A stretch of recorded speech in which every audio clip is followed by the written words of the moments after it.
네, 안녕하세요.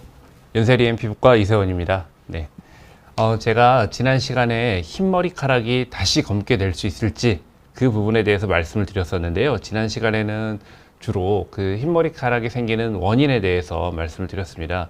사실 탈모 못지않게 많은 분들이 흰머리 때문에 고민을 하고 계시는데, 흰머리는 아직까지는 뭔가 이 염색이라는 방법 외에는 확실하게 이 흰머리카락을 다시 검게 만들 수 있는 방법이 없다라고 이렇게 생각을 하셔도 됩니다. 물론 간혹 주변에 보시면 오히려 연세가 드시면서 휘어졌던 머리가 다시 검어졌다거나, 아니면 뭐 갑자기 흰머리카락이 늘어났다가 다시 검어졌다거나, 뭐 이런 예들을 아주 드물게는 좀 발견할 수가 있는데요. 그런 경우는 좀 흔치 않은 경우인 것 같고요. 기본적으로 흰머리카락, 한번 하얗게 된 머리카락은 다시 검게 되기가 힘듭니다. 하지만 우리가 이제 조금씩 어떤 과학적인 방법으로 흰머리카락이 다시 검어질 수 있지 않을까라는 부분에 대해서 많은 연구자들이 연구를 하고 있고, 지금까지 조금이라도 이 가능성이 있는 그런 약이라든가 그런 방법들이 알려진 것들이 있기 때문에, 그런 것들을 오늘은 한번 여러분들께 소개해 드려 보려고 합니다.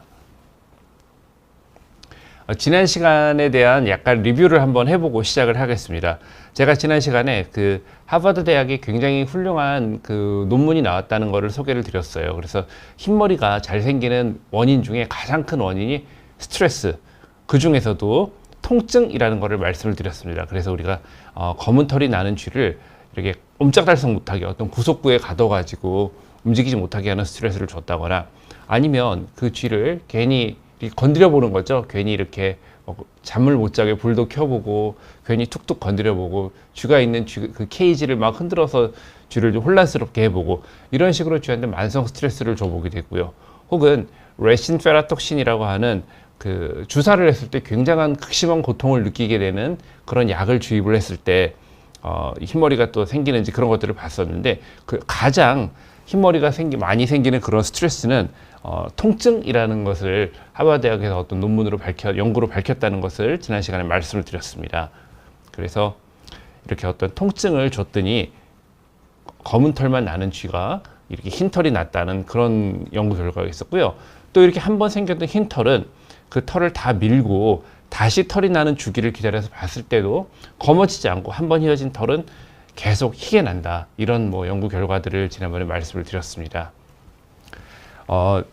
우리가 이제 흰머리가 나이가 들면서 나타나는 어떤 자연스러운 현상이죠. 사실 나이가 들면서 정도의 차이는 있습니다. 물론 흰머리가 더 많이 나타나시는 분, 덜 나타나시는 분, 좀 빨리 나타나는 분, 조금 연세가 많이 드셔서 나타나시는 분, 그런 차이가 있는 것 같아요. 그 흔히 우리가 학술적인 논문이나 뭐 의사들이 얘기할 때는 premature hair graying이라고 해가지고 조금 조숙하게 이른 나이에 흰머리가 생기는 경우를 이렇게 premature hair graying이라고 우리가 학술적인 논문에서는 표현을 하는데, 이거를 우리말로 바꾸기가 좀 애매해요. 조기 흰머리 혹은 일찍 생긴 흰머리, 뭐 조금 얘기하기가 애매한데, 보통은 그래서 이렇게 좀 일찍 생긴 흰머리들을 새치라고 많이 표현을 합니다. 학술적으로 새치의 정의는 동양인의 경우에는 한 25세 정도 이전에 생긴 흰머리를 새치라고 하는데, 뭐 꼭 이렇게 학술적인 의미 외에도 새치라고 하면은 아무래도 조금 뭐 우리가 중년 이상, 혹은 흔히 이제 뭐 당연히 흰머리가 생긴다고 생각되는 40대 이전에 흰머리가 좀 생기거나, 혹은 40대 이후더라도 주변에 다른 그 비슷한 동년배에 비해서 흰머리가 좀 많이 생기는 경우에 우리가 뭐 프리머처 헤어 그레잉이다, 이렇게 좀 얘기할 수 있지 않을까 싶습니다. 이렇게 흰머리가 조금 빨리 생기거나, 혹은 생긴 흰머리가 급속도로 이렇게 모발 전체적으로 확산이 되는 경우에 가장 큰 요인은 유전적인 요인이에요. 그래서 제가 지난번에도 매번 이런 얘기를 많이 드렸던 것 같은데, 탈모보다도 흰머리가 조금 더 유전적인 성향이 강합니다. 그래서 부모님이 탈모가 있으시다고 해서 자녀가 반드시 탈모가 되는 거 아니고요. 혹은 부모님의 머리가 튼튼하다고 해서 자녀는 탈모가 되지 않는다, 그것도 좀 성립되지 않아요. 유전적인 패턴이 다양하기 때문에 부모님 모발이 튼튼하셔도 자녀가 탈모가 될 수 있고요. 혹은 부모님이 탈모가 심하셔도 자녀가 탈모가 아닐 수도 있습니다. 물론 확률상 탈모가 있는 부모님 그 아래에서 태어난 자녀는 당연히 탈모의 가능성이 조금 더 높긴 합니다. 근데 이 흰머리 같은 경우에는 이런 유전적 소인이 강해서 부모님이 조금 이른 나이에 흰머리가 생겼거나, 혹은 부모님이 백발이 아주 이렇게 모발 전체적으로 급격히 퍼진 백발이 나타나는 경우에는 그 자녀도 거의 여지없이 이렇게 흰머리가 좀 많이 나고 좀 이른 나이에 생긴다라고 생각을 할 수 있습니다. 유전적 요인이 가장 큰 요인이고요. 그 외에 산화 스트레스라고 그래요. 이 산화 스트레스는 우리가 일상생활을 살아가면서 공기를 산소를 호흡하고 우리 몸에서 뭔가 대사 활동을 하면서 발생하는 어떤 그 산소의 찌꺼기, 우리 대사의 찌꺼기 부산물들 같은 게 있습니다. 그런 것들을 우리가 산화물질 이렇게 부르는데 그 산화물질이 우리 몸에 쌓이면 스트레스가 돼요. 그래서 우리 이 어떤 스트레스를 풀기 위해서 항산화 물질을 복용해야 된다, 뭐 항산화 운동을 해야 된다, 이런 얘기들을 많이 하죠. 이런 산화 스트레스를 유발하는 것들도 흰머리를 조금 빨리 생기게 할 수가 있는데, 그 대표적인 요인으로는 과도한 자외선 노출.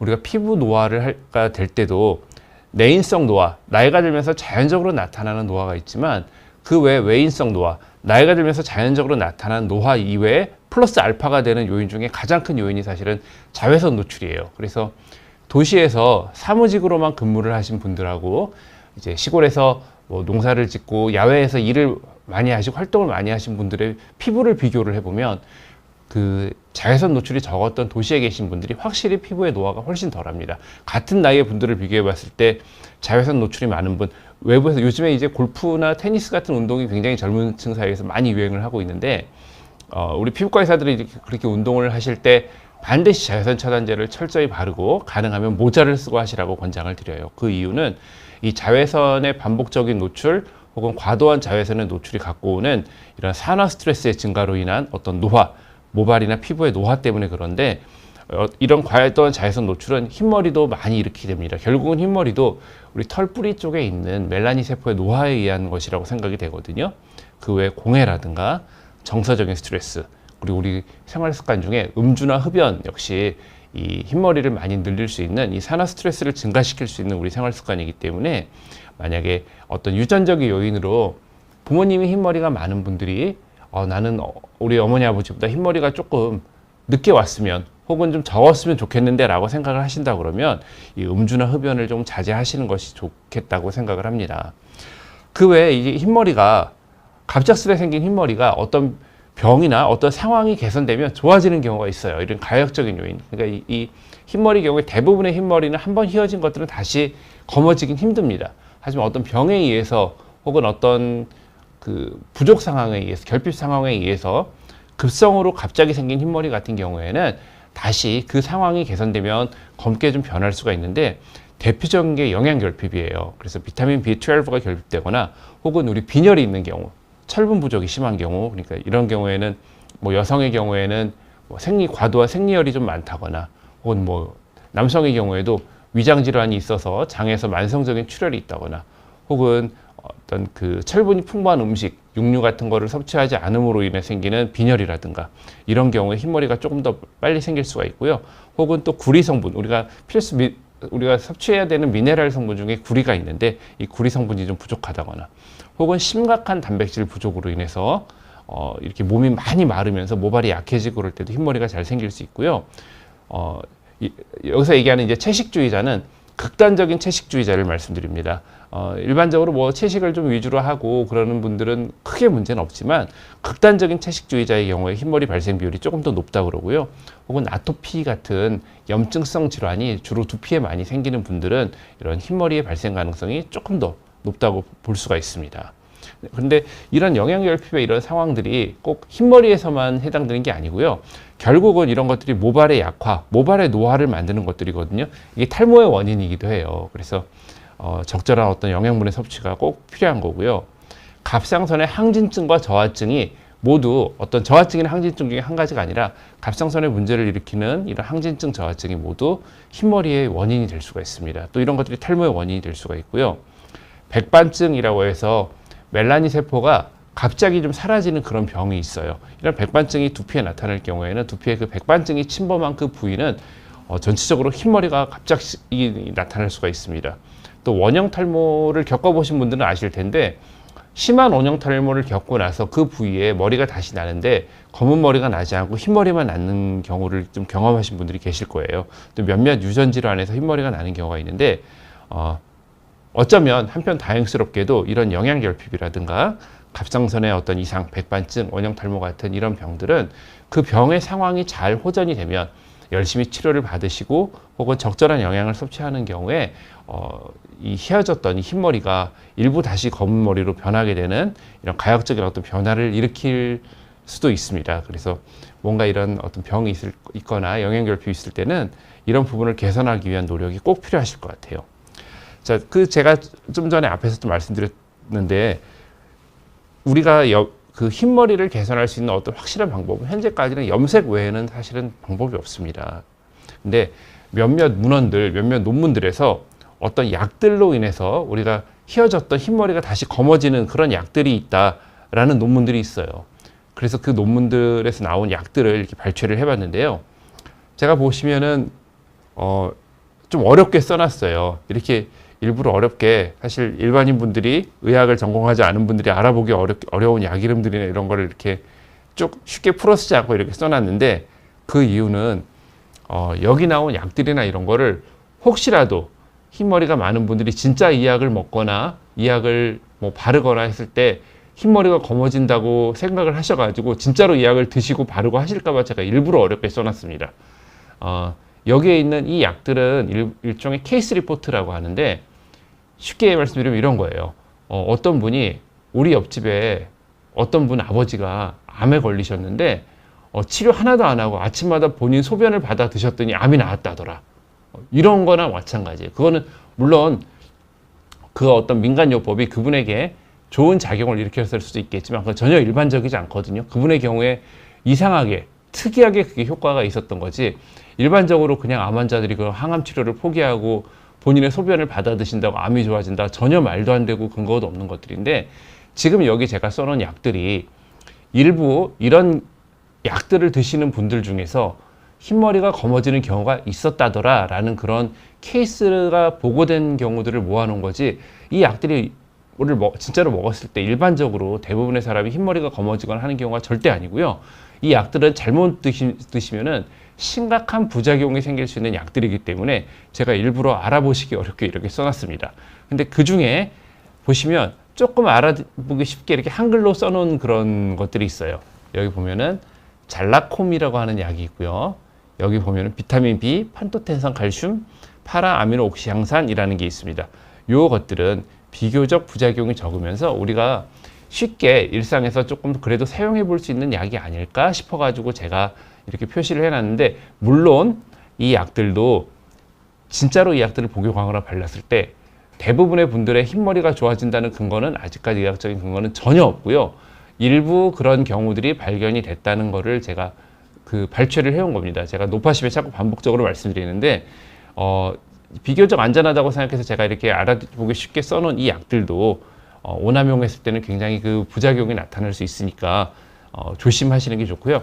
이 잘라콤이라는 약은 뭐냐면 녹내장을 치료하는 안약이에요. 이건 먹는 약이 아니고 녹내장을 치료하는 안약인데, 이 녹내장을 치료하기 위해서 이 안약을 사용할 경우에 눈썹이 까매지고 눈썹이 길어지는 이런 경우들이 있는데, 심지어 어떤 분들은 이 안약을 눈에 넣어서 녹내장을 치료하기 위해서 넣었는데 모발에 흰머리가 좀 검어지는 그런 경우들이 있었다더라. 그런 케이스 보고가 몇몇 케이스가 있었습니다.